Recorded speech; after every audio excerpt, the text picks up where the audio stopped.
So heading upstairs, we have a Dracaena, or a corn plant. This plant, if I ask my husband, he says it's 3 years old. I could have sworn we just got it this year, but I don't know. I will trust his memory over mine. So we've had it for about 3 years, and it's in a location that gets very, very little natural light. It's in this little vestibule, which we have 2 large windows there, but the light from that window doesn't hit this plant, nor does the light from that window hit this plant. Then we have a wall and a bedroom with 2 large windows, but that light doesn't hit this plant either. All of the light it gets is from the light that we have in the hallway. It's not a grow light either. There are 3 bulbs in it, just regular bulbs, and we keep it on during the day, even when we're at work, and at night we turn it off, and that's all the light that it gets. Now, this plant is supposed to have a bit of variegation. This is a nice leaf here that has a bit of it, but you can see because of the lack of light, it loses that variegation. The new leaves have a bit, but eventually the variegation goes away.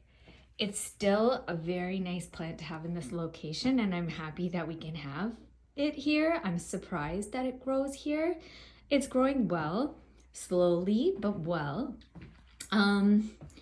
These tips are burnt, and there's some burning here that's been here for a while.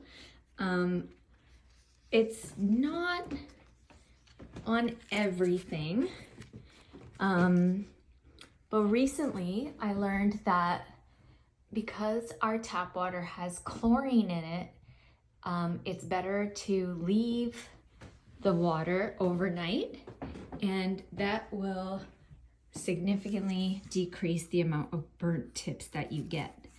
Now, I learned this by accident because, as I said in another video, we have fungus gnats, or we had a lot of fungus gnats, and with the mosquito dunks, you have to leave the dunk in the water for a night or 2 nights, and then you can water the plant with it, and that will reduce the fungus gnat population, and it works.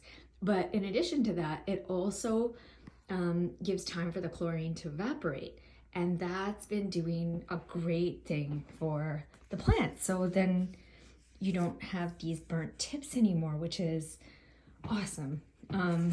I didn't even think that was possible, and I have to say, I didn't really start watching YouTube videos about plants until like this year.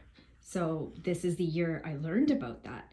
And we've had this plant for 3 years, and you'll see the one downstairs is a bit of a mess. We've had that for over 10 years. So a lot of time has gone by with just regular tap water and chlorine, and the result is burnt tips. So I don't have a whole lot to say about this.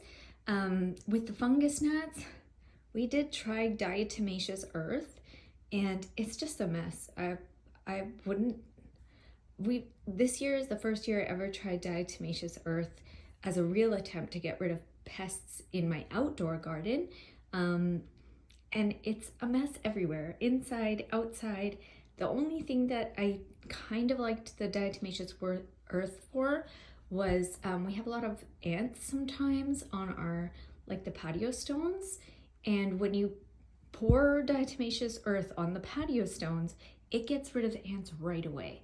So that is great. And our patio stones in the back are like a light color, so diatomaceous earth doesn't stand out.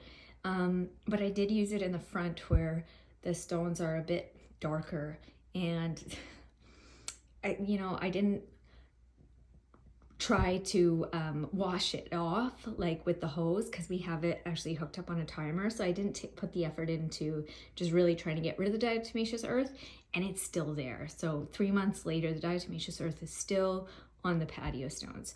I'm sure eventually it'll go away, and if I had put enough effort into spraying it down, it would go away.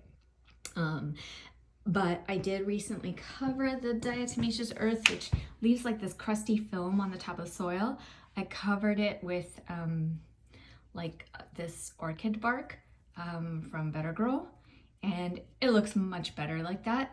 I did try to like scrape it a bit and like blend it through the top layer of soil, but it just is like a mushy, icky mess. I wouldn't like recommend diatomaceous earth for getting rid of fungus gnats. Fungus dunks, the mosquito dunks were really good though, really effective. You can see on this plant, and these sticky traps have been here for a long time, like over a month. There's not many fungus gnats on here, so these I'll show because it makes it look like, yeah, we've gotten rid of the problem. On some of the other sticky traps which we've had for a while have quite a few, so it doesn't really make it look like the result is great, but you can tell because when you're sitting, they used to just fly around all the time. You could never sit without seeing a fungus gnat like fly around your face, whereas now it happens very seldom. So yeah, that's been a great help. I do like this plant here, and I'm thankful that it grows here. I think that's fantastic. It kind of also shows that, you know, light bulbs, just regular light bulbs work. They help your plants grow. So you don't have to invest in grow lights.